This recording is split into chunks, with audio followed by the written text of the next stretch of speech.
کہتی ہے کہ اللہ رب العالمین نے ہمیں جو نعمت دی تھی وہ اللہ نے واپس کر لی ہے، یعنی ہمارا جو بیٹا تھا وہ اس دنیا کے اندر نہیں ہے، وہ انتقال ہو گیا ہے۔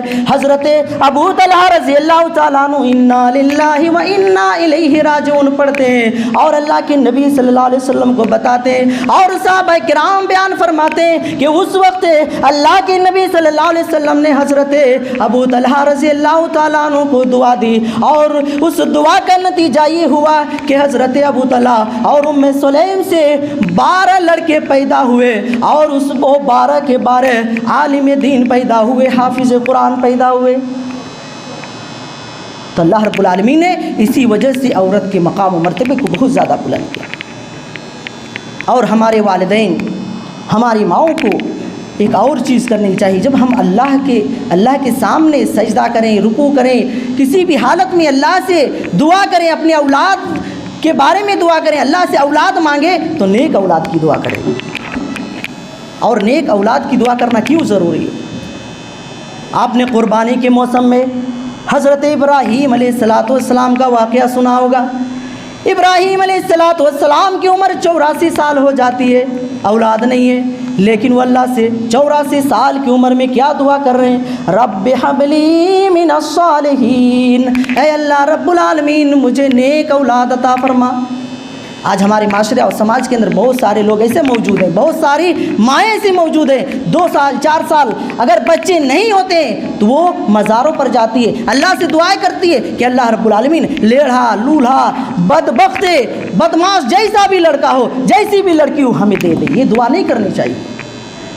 84 سال کی عمر میں کیا دعا کرتے ہیں؟ رب حب لی من الصالحین، اے اللہ رب العالمین مجھے نیک اولاد عطا فرما۔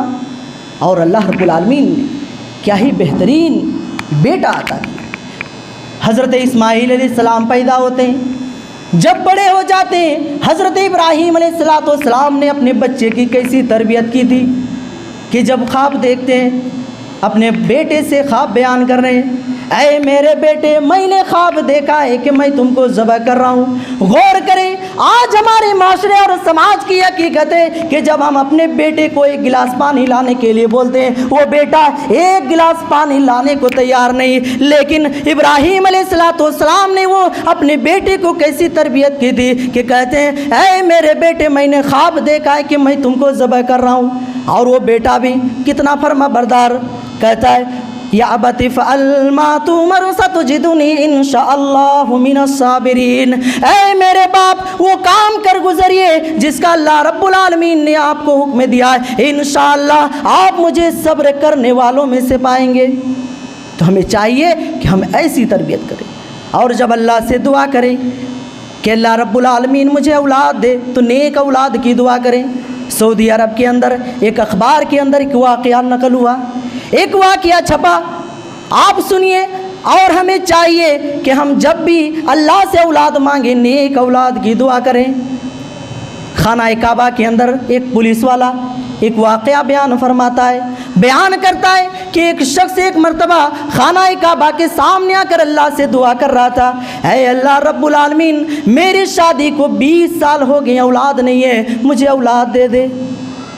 وہ شخص رو رو کر گڑ گڑا کر دعائیں کر رہا تھا، وہ دعا کر کے واپس چلا جاتا ہے۔ وہ پولیس والا 20-25 سالوں سے وہاں کام کر رہا تھا، وہ واقعہ بیان فرماتا ہے کہ وہ 20 سال کے بعد وہی شخص اسی خانہ کعبہ کے سامنے اللہ کے سامنے آ کر دعا کر رہا ہے، اے اللہ رب العالمین تو نے جو مجھے اولاد دی تھی اس کو دنیا سے اٹھا لے، دنیا سے اٹھا لے۔ اس واقعے پر غور کیجیے، جس شخص نے 20 سال پہلے اللہ سے دعا کی تھی کہ اللہ مجھے اولاد دے، لیکن 20 سال کے بعد وہی شخص کیا دعا کر رہا ہے، اے اللہ رب العالمین میرے بیٹے کو دنیا سے اٹھا لے۔ وہ پولیس والا پوچھتا ہے بتاؤ تم نے 20 سال پہلے اللہ سے اولاد مانگی تھی، لیکن آج 20 سال کے بعد اللہ سے دعا کر رہے ہو کہ اللہ رب العالمین تو نے جو مجھے بیٹا عطا کیا ہے اس کو دنیا سے اٹھا لے، دنیا سے رخصت کر لے۔ وہ شخص سے کہنے لگا